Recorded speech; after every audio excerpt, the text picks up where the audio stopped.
let's go with the next speaker, Sacha Zdanov. Sacha is member of the Académie royale d'archéologie et d'histoire de l'art de Belgique and a lecturer at the Université Libre de Bruxelles and project manager at the Foundation Perrier de Yettelem in the same city. He studied art history and law in the Université Libre de Bruxelles and at the University of Cambridge, before completing a doctoral thesis on the export of Flemish paintings to England in the 15th and 16th century. His research focuses on questions of attribution and production processes in Southern Netherlandish painting. He is particularly interested in the movement of the artists, works, and ideas in Europe during this period, with a particular focus on the resection in England and Spain. Sacha is going to talk this evening about interrogating Erwin Panofsky's artistic relativity, methodological reflections on the aesthetic diversity of Netherlandish pictorial production around 15. The floor is yours. Thank you, Anna, for this presentation. Good evening, everyone. The paper I'm going to give you today will present research whose first results were published in the Revue Belge d'Archéologie et d'Histoire de l'Art. This research is part of a wider, long-term project to have a new look at the history of Flemish painting in the 15th and 16th centuries. Today, I will focus on Panofsky's principle of artistic relativity and the difficulties of its application due to the last 20 years' development in this field of research. Erwin Panofsky arrived in Princeton in 1933. 2 years later, he was appointed permanent member at the School of Humanistic Studies, and in this context gave a lecture on the history of art as a humanistic discipline in 1938. This lecture will later be published as an essay, and in 1955 will be reprinted as the introduction to his book, Meaning in the Visual Art.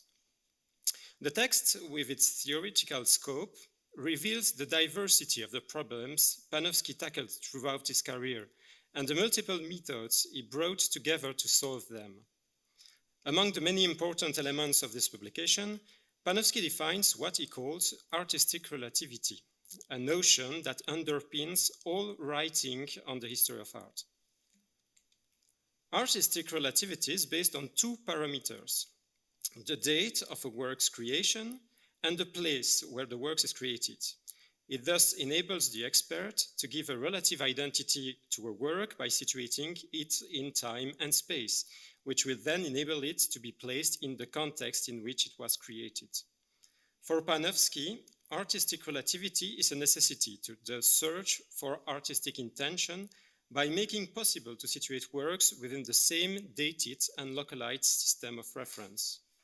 The temporal and spatial dimensions of a work awaken in the researcher's mind a repertoire of aesthetic references, enabling him to relate the object to other similar objects. An aesthetic canon is then established in relation to the place and time in which these works were created.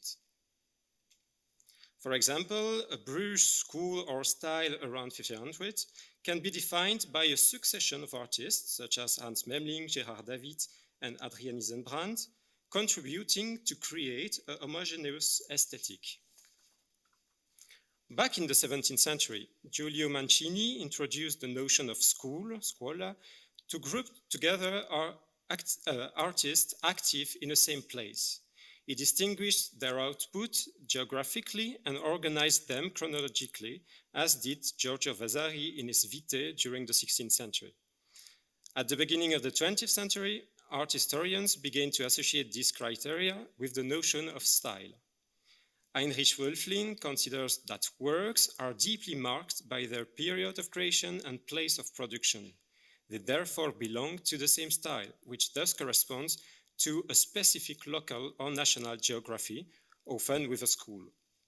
By compiling information about the same school, art historians could write artistic development in a given place. And we see here an example of this conception of art history organized by the succession of the main school of Italian painting, a history based on the main cities of the peninsula, like Siena, Rome, Florence, Venice. This is also what Panofsky did with the study of Flemish painting. In his 1953 book, Early Netherlandish Paintings, Origins and Character, Panofsky compiled a series of public lectures given at Harvard University 5 years earlier. The book is conceived, like other publications of its kind, as a development of art history for a particular school, placing each style and each personality in its chronological sequence and geographical space. Other fundamental publications for the discipline take up a similar structure.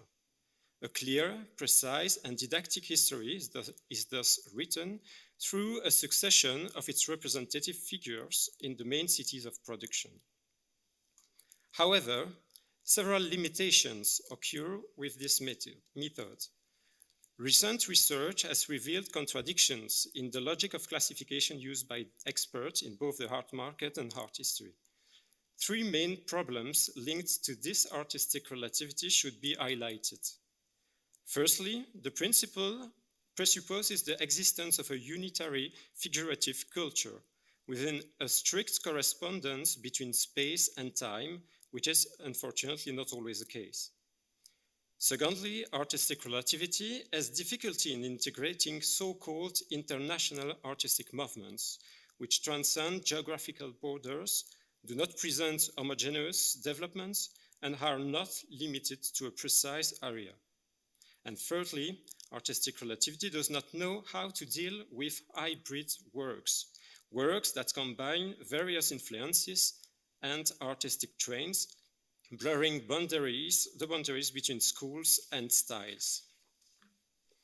Indeed, were to classify in the Bruges school around 1500, defined earlier, these three works, a triptych by the master of the legend of St. Godliva, an anonymous virgin in the Capilla Real in Granada, an altarpiece by the master of the legend of St. Lucy in the Groningen Museum.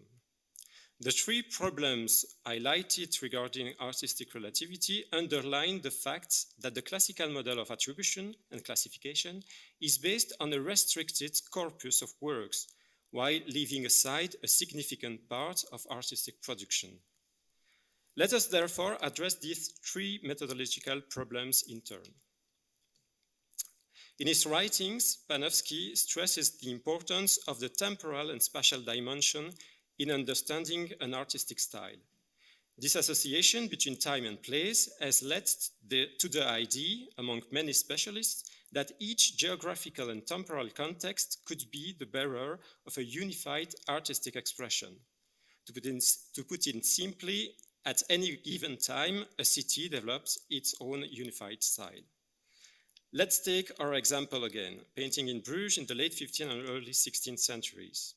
What experts refer to as the Bruges style is, from this perspective, a coherent aesthetic developed by artists such as Memling, David, and Isenbrand, suggesting an artistic homogeneity. However, this idea of stylistic unity is contradicted by the works themselves. Panofsky himself, without developing his opinion, acknowledged the existence in the field of early 15th century Parisian illumination of another minor stylistic trend in the same city.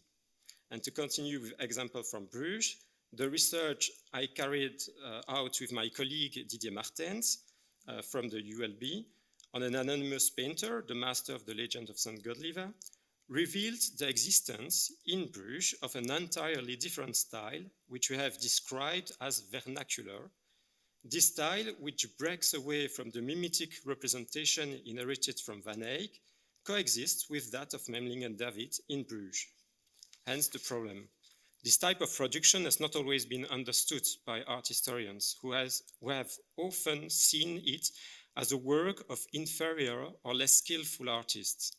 This shows that what our contemporary expert eye perceives as inferior quality does not necessarily correspond to the aesthetic standards of the time.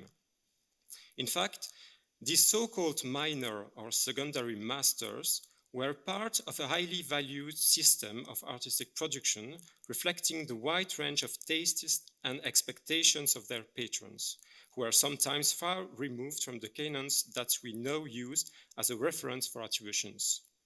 The master of the Legend of St. Godlieb, for example, seems to have been an important painter in the Bruges milieu, since he received commissions from the local bourgeoisie, but also exported extensively to the Spanish market, as did his contemporary painter Hans Memling. Thus, what experts identify as the dominant style in Bruges around 1500 is just one of a number of non-exclusive expressions within this city. Admitting this stylistic plurality, therefore, as the consequence of calling into question the basic principle of artistic relativity. Let's move on to the second problem. Panofsky's notion of artistic relativity conflicts with the existence of international artistic movements, styles that can be associated with several places of production. Panofsky had already perceived the difficulty of dealing with these international movements. However, according to him, with the exception of the international Gothic style, and I quote, all the great historical styles owe their existence to the genius of one particular nation or even region and conquered others by way of unilateral expansion. He uses the same vocabulary of war and conquest when he talks about the European spread of Ars Nova, which originated in the Low Countries. However, recent research has clearly shown that this is a more global phenomenon, the origins of which are not necessarily to be found solely in the Low Countries, and that the development of Ars Nova did not take place vertically from the center to the periphery, but horizontally, with a great deal of cross-fertilization across Europe. The circulation of ideas must be taken into account, as must the mobility of artists. A good example of this phenomenon is Memling's Virgin of Sorrows, a composition known through several copies. The Granada version was painted in Spain, as can be deduced from the composition of the preparatory layer of gypsum and animal glue, unlike the Melbourne version, whose preparatory layer is composed of chalk, as is traditional in Flemish painting. We therefore do not know the origin of the painter who produced in Spain the Granada Virgin. According to artistic relativity, who can we attribute the work to? Should a work be attributed on the basis of the personality of the artist or the place of production? Should the Virgin of Granada be considered a Bruges or a Spanish painting? The movement of artists and style across Europe makes it difficult to simply associate a style with a particular place. This calls into question traditional attribution criteria based solely on the work's geographical origin, underlining the need to integrate this mobility into our analysis of art history. The mobility of artists and works has an even greater impact on the evaluation of hybrid works by experts and art historians. And this is the final problem in the use of artistic relativity. I speak of hybrid works when a production combines stylistic, technical, or compositional elements from traditions specific to different territories. When painters in the Low Countries received commissions from foreign patrons, they had two options. They could create a purely Flemish painting or altarpiece, or they could propose a hybrid work, modifying certain aspects of their aesthetic to meet the commissioner's expectations. The result is a work that blended the visual culture of the artist with that of the patron. An emblematic example of this phenomenon in Bruges is the altarpiece of St. Nicholas by the master of the Legend of St. Lucy. Although the style is traditionally associated with the work of this painter from Bruges, who was active from the last quarter of the 15th century onward, the form of the work is resolutely Iberian. The altarpiece consists of a central panel framed by two fixed-size sections, each divided into two scenes, a configuration typical of Spain. The central composition borrows directly from Spanish models, particularly those of Bermejo, while the side scenes reflect the characteristic style of the master of the Legend of St. Lucy. Despite these multiple influences, this hybrid work is mainly classified as a Bruges painting. This type of classifications demonstrates the limit of traditional expertise. Few art historians approach these works as unitary objects, preferring to dissect the parts and only talk about the painted panels, for example, in this case. By way of example, the significant contribution of my colleague Didier Martens in the study of Flemish painted panel altar pieces of Iberian typology illustrates this tendency. In his analysis, the emphasis is mainly on the panels themselves, neglecting the overall structure of the altar pieces and the relationships with similar altar pieces that are entirely Iberian. In this major contribution, there are few references to similar productions entirely made in Spain. For example, Didier Martens does not address the question of the altarpiece of St. Anna in Berlanga de Duero, even though the painted panels are directly related to Brussels painting. Nor does he study the large altarpiece of the Luna in Toledo Cathedral, even though the question of the work's authorship has arisen, in particular because of the technical execution of certain parts of it. There is no doubt that these researchers have made an essential contribution to the recognition and understanding of circulation phenomena, but it has been achieved at the cost of accentuating national categories. Works are dissected to identify the foreign parts, thus highlighting their hybridity. At this stage of the presentation, I have noted the problems posed by the application of artistic relativity in the field of Flemish painting.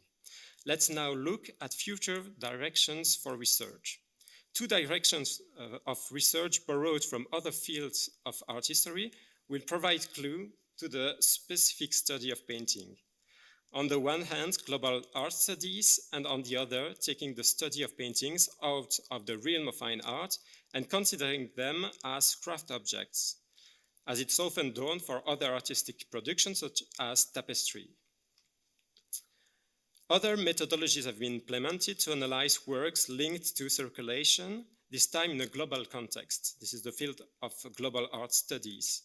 The displacement and confrontation of cultures are essential elements. This concept of hybridization, which has its roots in post-colonial studies, describes the mixed-race nature of global relations between colonizers and colonized. It allows to study objects born of the fusion of two artistic traditions without reference to a single culture or a single place. This often includes Christian artistic productions, such as those seen on the coast of Africa in the early 15th century, with ivories, and which evolved through New Spain and the Viceroyalty of Peru, culminating in creations from Macau and Japan. And I show you two examples of this kind of production. To address this hybrid production, global art histories have developed the notion of third space. This concept encompasses the cultural space of the colonizer, that of the colonized, and as well as a mental third space, which represents a fictive place where these two entities meet. By focusing on Flemish painting, this notion of third space led me to develop the concept of aesthetic place, a mental or fictive place which is distinct from the physical place of creation. This dissociation is already implicitly recognized by researchers who do not base their research on the place of creation of a work to determine its style. They preferably favor the cultural situation in which the work emerge. This practice was questioned by Panofsky when he talked about the significance of a Burgundian school or style in the early 15th century. Panofsky wonders whether the Burgundian style should be applied strictly to the territory of the Duchy of Burgundy or to the vast territories under the rule of Philip the Bold and John the Fearless. He opts for the second solution, pointing out that most of the works produced for these sovereigns were by sculptors and painters from the north. It thus makes a distinction between the physical place of creation and the intellectual or cultural place of creation. The location of a work should be seen as a space where artistic intentions meet. Secondly, we should consider the painted work as an object more than just an image, and return to a genuine object-based study of painting. Painting is still too often perceived as a two-dimensional medium, often unconsciously associated with the photographic image used by scholars to conduct their studies, but this approach does not correspond to the initial status of the object. Like other artistic productions, such as tapestries, their creation is the result of multiple diachronic authorship involving the designer, the commissioner, and the executors, and sometimes undergoing subsequent transformation. It's also the result of economic strategies, distribution and success, revival of compositions. All these elements have an aesthetic impact on the work created.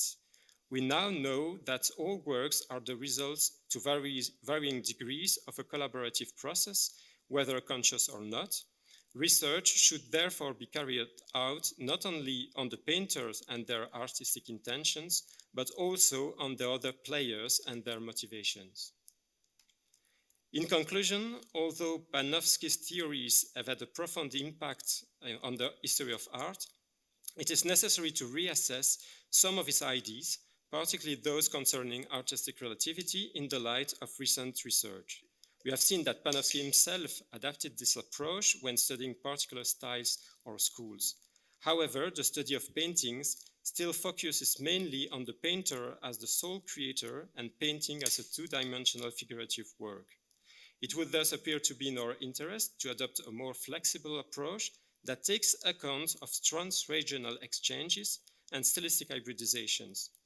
Recognition of painting as an object outside the fine art could provide a structure and a path to follow for their study. We would thus move more often from the analysis of an artist to the analysis of a production on aesthetic grounds. It is tempting to think that this new approach to painting in the Low Countries and its interaction with Europe in the 15th and 16th centuries will revigorate this field of research. Thank you.